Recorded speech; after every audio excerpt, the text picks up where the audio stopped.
Hi, my name is Alan from Alan V Property. Welcome back to my YouTube channel. One of my clients recently shared with me, a few years ago, she bought a 1-bedroom new launch. She complained to me that she doesn't really make a lot of money as compared to a 2-bedroom or even a 3-bedroom units. She asked me, why is that so? Well, this set me thinking on doing a detailed analysis on this subject matter. Hence, I decided to dig further into the numbers. As usual, I'll be digging into the profitable transaction for 4 new homes that were launched between 2018 to 2020. Since most of them have already TOP and should have a healthy number of data to work on. For our study, I'll break down the profitability from the 1, 2, 3 and 4 bedrooms. At the same time, what if you buy a project that lose money? Will your losses be the worst for the 1 or 4 bedrooms? Stay tuned to the end to find out. With that, let's head over to the discussion. The first project we are going to compare is none other than the Sterling Residence. Need no introduction, Sterling Residence is located in Queenstown. It's a mega project with 1,200 units on 99 years leasehold. This is a government land sale site. It TOP in 2022 and the buyers comprise a healthy mix of Singaporeans, PR and foreigners. A good equal mix are HDB upgraders and private property owners. Let's take a look at the unit mix. There are 1 to 4 bedrooms. From the table, we can observe that a significant chunk are 1 and 2 bedrooms that comprise more than half the total number of units.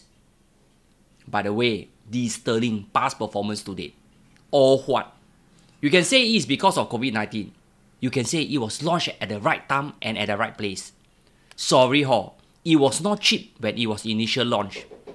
It was going from 1,005 per square feet for the bigger unit to as much as 2,002 per square feet for the smaller high floor unit. Anyway, let's go into the profitable transactions, which is what we want to find out. To date, there are 178 profitable transactions and 0 unprofitable transactions. Here, I've done most of the heavy lifting for you. Take note, I only use the latest 100 transactions to average out the numbers. At a glance, we can see that Sterling 1-bedroom made an average of 210,000 or the 4.9% annualized return. Not too bad in my opinion. As for the 2 bedrooms, they make slightly higher at 280,000 or 5% return. The 3-bedroom make an average of 530,000 or 6.3% return. Pretty impressive. And lastly, the 4-bedroom make 760,000 or 6.7% return. Are you all surprised by the attractive return? Next, let's go over to another mass market condo in the east. Treasure at Tampines is sitting on the former Tampines Court, which went en bloc. This is another mega site that measures 65,000 square meter. It's on 99-year lease and there are 2,200 units. Again, if you look at the profile of the buyers, there is a good healthy mix of Singaporean and PR. Foreigners only make up a very small portion. There are also more HDB upgraders as compared to buyers with private addresses. As for the price trend, prices have been on an uphill trend since launch. From the initial launch price of 1,001 to 1,005 per square feet to today 1,006 to 1,008 per square feet. Here, I will know that some buyers will say they are very expensive. 1,006 per square feet for an RCR location. Crazy, right? On the other hand, the seller selling them will say it is very cheap. Why? Because they are cheaper than most new homes today. They are easily trending above 2,000 per square feet. So, for those that are priced out of the condo market, you can either go for the older but cheaper resale condos. Otherwise, you can always go back to the HDB resale market. That is why we see $1 million HDB flat again and again. Back to the numbers. Treasure 1-bedroom make an average of 130,000 or 4.1% return. 170,000 or 4.4% for the 2 bedrooms. 340,000 for the 3 bedrooms or 7% return. And lastly, the 4-bedroom make 450,000 or 8.1% return. Take note, the return spike for the 3-bedroom and 4 bedrooms. This also means there is a healthy pool of resale buyers going after ready to be completed new homes in the vicinity. So much on the RCR condo. Let's go to the OCR condo.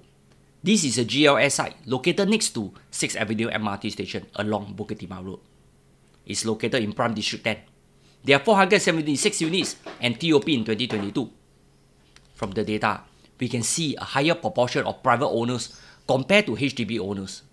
There is also a higher proportion of foreigners and PR in this location, which is not unusual for Prime District, Bukit Timah. Let's take a quick look at their performance from launch. It was initially launched between 2003 to 2005 per square feet. Then sales start to taper off before units start to move at a lower price above 2,000 per square feet. Subsequently, when more units are sold, prices will raise for the remaining units. Let us take a look at today's prices. So far, there are only 14 profitable transactions and 1 unprofitable one. Not a lot of transactions, but good enough for us to do some data analysis on it. The 1 bedroom made an average of 60,000 or 1.2%. Oh my god, this is losing money already if you factor in buyer stamp duty, agent commission and other expenses. Never mind, let's see the 2 bedroom. It achieved 210,000 or 3.5% return.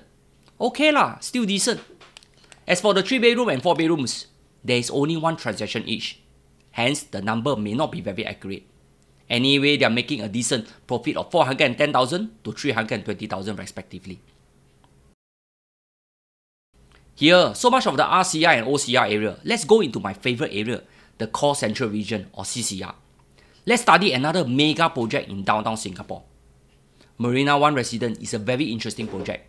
This is a historical land swap between the Malaysia and the Singapore government over the Tanjong Pagar railway station. This development is huge. It measures 46,000 square meters and is a mixed development that comprises an office and some retail space on the lower level. Most importantly, there are 1,000 units on 2 tower blocks and they TOP in 2017. Not surprisingly, half are Singaporean buyers and the rest are PR and foreigners. Private property owners comprise 83% of the buyers. This is a unique mix. As usual, CBD condos usually have a lot of smaller 1 and 2 bedrooms apartments. The bigger 3 and 4 bedrooms are significantly lower. Anyway, let's look at the price trend. Seriously, I don't know where are the prices heading to. Hopefully, the upcoming GLSI and new homes in the CBD area can help to push up its prices. Let's move on to the profitable numbers. So far, there are only 16 profitable transactions and 21 loss-making units. For the 1 bedroom, some very heng, still can make 60,000. For the 2 bedroom, 140,000. Sian. 3 bedroom at 50,000. Surprisingly, the only 4 bedroom make 570,000. Take note, for the 3 and 4 bedrooms, there is only 1 transaction each, so the result may not be very conclusive. Anyway, there are also unprofitable transactions for Marina One Residence. Are you curious if the loss-making units have the same outcome as the profitable ones? Let's dive into their numbers. For the 1 bedroom, some lost an average of 120,000 or negative 1.2% return. For the 2 bedroom, they lost 240,000 or negative 2.4%. 3 bedroom come at a 270,000 loss or negative 3.7%. For the only 4 bedroom, it lost 560,000 or 6% negative return. Buy a historical iconic project in the heart of CBD, yet still can lose money. Super sian. Coming back to my initial question, what if you buy a project that lose money? Will your losses be the worst for the 1 or 4 bedrooms? In this example for M1, the winners and losers for the 1 bedroom are lower from 0.6% to negative 1.2%. For the 2 bedroom, they increase from 1.4% to negative 2.4%. For the bigger 4 bedroom, they range from 10.3% to negative 6%. What does this mean in this simple study? Well, it clearly shows that if you buy a loss-making project, your losses will be correlated with the purchase price. The lower the purchase price, the lower your losses. The higher the purchase price, the higher your losses. It's that simple. What can we conclude here? From the table, we can observe that most of the smaller bedrooms have a lower profit margin as compared to the bigger units. Why is this so? 2 reasons. Firstly, the PSF is usually higher for the smaller unit. This means the profit will obviously be lower as compared to a bigger unit with a lower PSF. That's why developers love to build smaller units as they generate the meatiest profit margin for them. Secondly, most buyers that buy a TOP condo will usually buy for own stay. They will usually go for the bigger unit as compared to an investor who will usually go for the smaller one. That is why the demand for smaller unit in the resale condo is usually not as strong, unless singles or ding buy for their own stay. Moreover, investors have the next new launch to consider. Why bother to buy a resale one? If you are an investor and have the budget, always go for the bigger units as their PSF is lower and the supply is usually lower, especially for the RCR area. That is why their profitability is always higher due to higher demand and lower supply.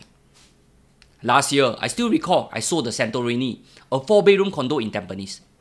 I can feel that the response is better due to the limited bigger units in the area. Here, I know not all of you have the means to buy a bigger unit. That is why in this game, it's important to save up and start off with a smaller unit first. When you make your first pot of gold, reinvest your funds and go buy a bigger unit. This will help to improve your profit margin. That is why if you have noticed, those investors that quietly buy the 4 or even 5 bedrooms for investment, not surprisingly, they also started from the 1 bedroom. They keep rolling their profit until they can afford to buy the most profitable units. With that, I come to the end of my video. Hope you have learned something from it. Please help me like and subscribe if you have not done so. By the way, my company is holding a Singapore Property Expo at Marina Bay Sands on the 18th and 19th May. If you are keen, you can make your way there to listen to some of the guest speakers there. See you soon.